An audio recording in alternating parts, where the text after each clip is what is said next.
Welcome to RR 444 on honor. Match number 33, Mumbai Indians versus sun Risers.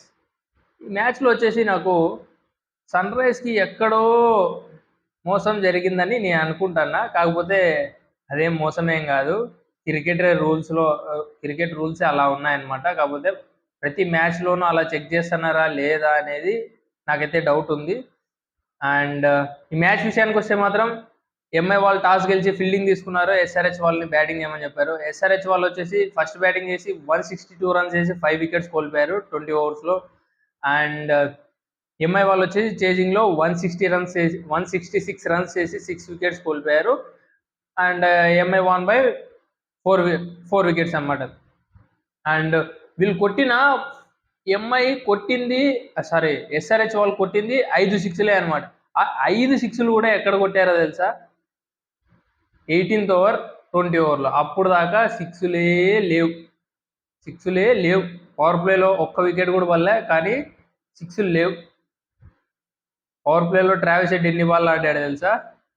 9 ball ఏమో ఆడాడు. ఆ 9 బాల్లను కూడా ఎవరు ఆడాడు తెలుసా? బుమ్రాని 6th ఓవర్లో ఫేస్ చేశాడు. అండ్ 4th ఓవర్లో అనుకుంటా అక్కడ ఫేస్ చేశాడు. అన్ని 9 బాల్స్, మిగతా అన్ని అభిషేక్ శర్మనే ఆడాడు అన్నమాట.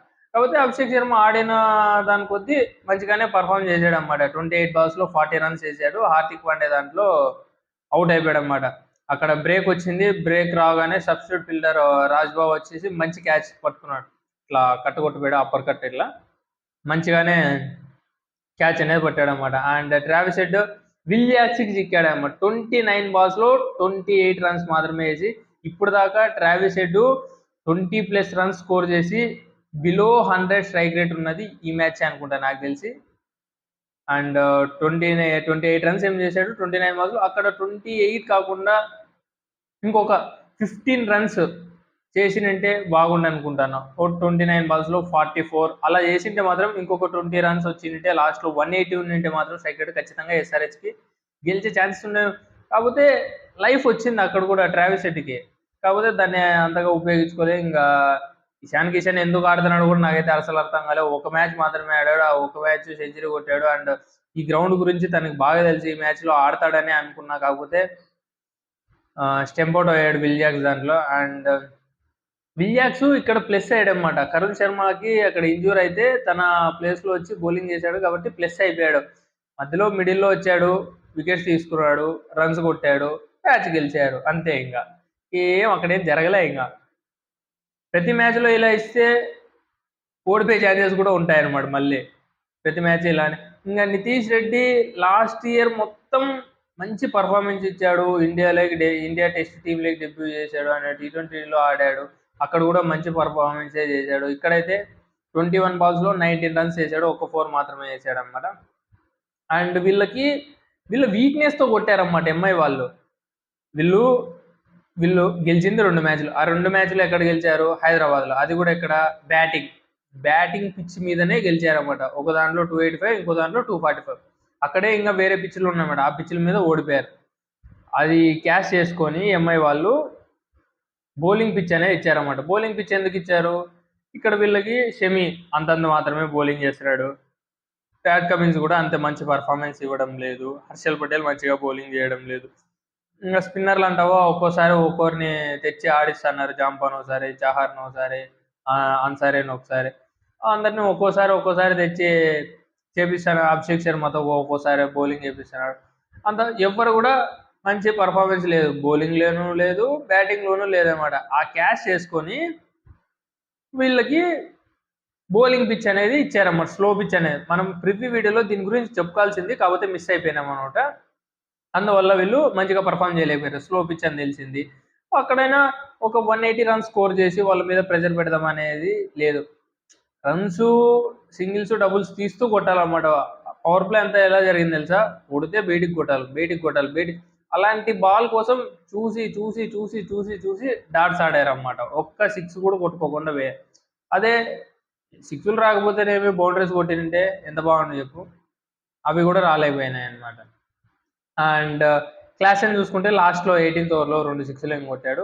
అప్పుడు దాకా క్లాసెన్ కూడా మనకు 22 బాల్స్లో అనుకుంటా, సరే 22 బాల్స్‌లో 16 రన్స్ ఎన్నో చేశాడు. ఆ 2 సిక్స్‌లు, 4 ఏమో కొట్టాడు. 18థ్ ఓవర్‌లో దీపక్ చహర్ అనుకుంటా. అప్పుడు 28 బాల్స్‌లో 37 వచ్చింది. అప్పటిదాకా అయితే తను కూడా బిలో 100 స్ట్రైక్ రేటే ఉన్నాడు. 3 4లు, 2 సిక్స్‌లు ఏమో కొట్టాడు. అండ్ ఇంకా లాస్ట్‌లో అంకిత్ వర్మ 2 సిక్స్‌లు కొట్టాడు. అండ్ లాస్ట్ బాల్ ఇంకా కమిన్స్ హార్దిక్ పాండ్యాకి 6 కొట్టాడు. అండ్ హార్దిక్ పాండ్యా కూడా కమిన్స్‌కి లాస్ట్‌లో 6 కొట్టి మ్యాచ్ గెలిచారన్నమాట. మంచి కోయిన్సిడెన్స్ కదా! అండ్ ఎంఐ బౌలింగ్ పర్ఫార్మెన్స్ చూసుకుంటే మాత్రం దీపక్ చహర్ అయితే రన్స్‌కి వెళ్తున్నాడు. ఒక్క వికెట్ కూడా తీయలేదు. 47 రన్స్ ఇచ్చాడు 4 ఓవర్స్‌లో. అండ్ ట్రెంట్ బోల్ట్ 29 రన్స్ ఇచ్చి ఒక వికెట్ తీసుకున్నాడు. అండ్ బుమ్రా 4 ఓవర్స్‌లో 21 రన్స్ ఇచ్చి ఒక వికెట్ తీసుకున్నాడు. మంచిగానే పర్ఫామ్ చేశాడు. అండ్ విల్ జాక్స్ కీలకమైన బౌలర్ అన్నమాట ఈ మ్యాచ్‌లో. ఎందుకో చెప్తాను వినండి. 3 ఓవర్‌లో 14 రన్స్ మాత్రమే ఇచ్చి 2 వికెట్స్ తీసుకున్నాడు. అండ్ పవర్ ప్లే తర్వాత 7th ఓవర్ నుంచి 15th ఓవర్‌కి 9 ఓవర్స్‌లో ఈ 9 ఓవర్స్‌లో వాళ్ళకి 56 రన్స్ ఏమో వచ్చాయి. ఆ 56 రన్స్‌లో కూడా 14 రన్స్ మాత్రమే. 3 ఓవర్స్‌లో 14 రన్స్, 4 ఓవర్స్‌లో 40 రన్స్ వస్తే ఈ 3 ఓవర్స్‌లో మాత్రం 14 రన్స్ మాత్రమే వచ్చి 2 వికెట్స్ తీసుకున్నాడు. మధ్యలో మాత్రం మంచిగానే బౌలింగ్ పర్ఫార్మెన్స్ ఇచ్చాడన్నమాట. హార్దిక్ పాండే అప్పటిదాకా మంచిగానే పర్ఫామ్ చేశాడు. లాస్ట్ ఓవర్‌లో వచ్చి కొట్టించుకున్నాడన్నమాట.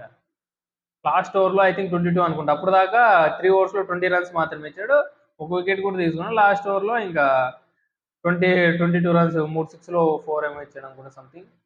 అదే వైడ్ అదంతా 22 రన్స్ ఏమో ఇచ్చారు. 4 ఓవర్స్‌లో 42 రన్స్. అండ్ శాట్నర్ ఒక ఓవర్ మాత్రమే వేసాడు. 8 రన్స్ మాత్రమే ఇచ్చాడన్నమాట.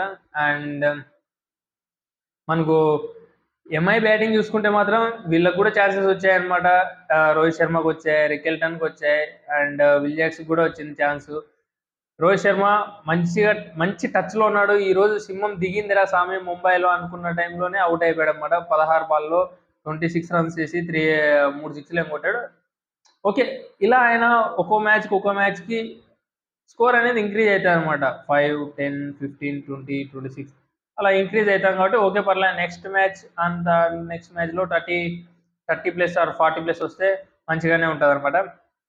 అండ్ విల్ జాక్స్ 26 బాల్స్‌లోనే 36 రన్స్ కొట్టాడు. 3 4లు, 2 బౌండరీలు కూడా కొట్టాడు. ఒక ఛాన్స్ కూడా వచ్చింది.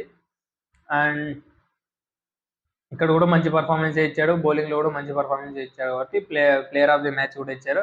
అండ్ ఈ రికిల్టన్ విషయంలో ప్రతి మ్యాచ్‌లో ఇలా చేస్తున్నారా లేదా అనేది నాకు డౌట్ ఉందన్నమాట. ఎందుకంటే మనకు ప్రతి మ్యాచ్‌లో ఇలా చూపిరన్నమాట. ఒకవేళ బౌలరు అవుట్ అయినాడు, బ్యాట్స్‌మెన్ బౌల్డ్ అవుట్ అయినాడు అనుకో, అవుట్, ఓకే ఫైన్.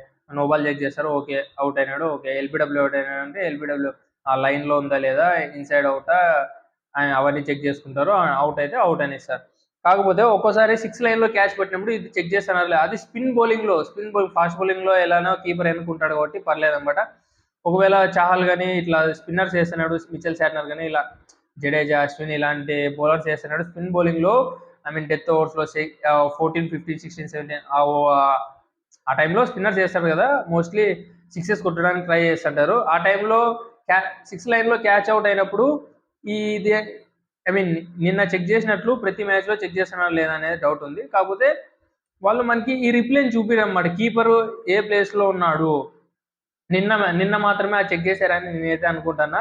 అదొచ్చేసి ఎంఐ వాళ్ళకి కలిసొచ్చిందన్నమాట. మంచిగానే షాట్ ఆడాడు. రఫ్ అని కొట్టాడన్నమాట షాట్ కూడా. అండ్ అంతే మంచిగానే అక్కడ ప్యాట్ కమిన్స్ కూడా క్యాచ్ పట్టుకున్నాడన్నమాట. కాకపోతే ఇక్కడ కీపరు కొద్దిగా ఫింగర్స్ అనేది వికెట్స్ ముందర పెట్టి క్యాచ్‌కి ట్రై చేశాడన్నమాట.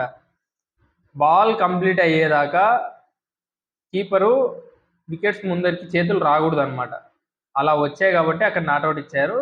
ఎంఐకి కలిసొచ్చింది. మ్యాచ్ అనేది గెలిచారని నేనైతే అనుకుంటాను. అండ్ ఇంకా మిగతా వాళ్ళందరూ 26 రన్స్ చేశారు. అండ్ హార్దిక్ పాండే, సూర్యకుమార్ 26, హార్దిక్ పాండే 21 అండ్ తిలక్ వర్మ కూడా 21 చేశాడు. అండ్ ఇంకా తెలిసిందే కదా అందరూ, ఇంకా నమందీర్ కానీ ఇంకా మిచెల్ శాట్నర్ కానీ రన్స్ ఏం స్కోర్ చేయలేదు. అలా వీళ్ళు ఫస్ట్ నుంచి వికెట్స్ తీసుకోకుండా లాస్ట్‌లో వికెట్స్ తీశారన్నమాట. లాస్ట్‌లో ఈ 4 వికెట్ కూడా లాస్ట్‌లోనే వచ్చాయన్నమాట. హార్దిక్ పాండ్యా అయ్యుండొచ్చు, నమందీర్ అయ్యుండొచ్చు, అండ్ సూర్యకుమార్ అయ్యుండొచ్చు. అండ్ వీళ్ళ బౌలింగ్ పర్ఫార్మెన్స్ చూసుకుంటే ఎస్ఆర్హెచ్ది షమి 3 ఓవర్స్లో 28 రన్స్ ఇచ్చాడు. అండ్ షమి బౌలింగ్లో ఒకటి ట్రావిస్ హెడ్ కూడా క్యాచ్ వదిలేశాడు. అండ్ ప్యాట్ కమిన్స్ 4 ఓవర్స్లో 26 రన్స్ ఇచ్చి 3 వికెట్స్ తీసుకున్నాడు, మంచిగానే పర్ఫార్మ్ చేశాడు. అండ్ ఇషాన్ మలింగ 4 ఓవర్స్లో 36 రన్స్ ఇచ్చి 2 వికెట్స్ తీసుకున్నాడు, ఓకే పర్లేదు. అండ్ జిషన్ అన్సారీ 3 ఓవర్స్లో 35 ఇచ్చాడు. అండ్ హర్షల్ పటేల్ కూడా 3 ఓవర్స్లో 31 ఇచ్చాడు. అండ్ రాహుల్ చహర్ ఒక ఓవర్లో 9 రన్స్ మాత్రమే ఇచ్చాడు అనమాట. అండ్ ఇది ఇవాళ వీడియో. అండ్ ఇప్పటిదాకా మీరు ఈ వీడియో చూసింటే మాత్రం మీకు నచ్చిందని అనుకుంటాను. అండ్ లైక్ చేయండి.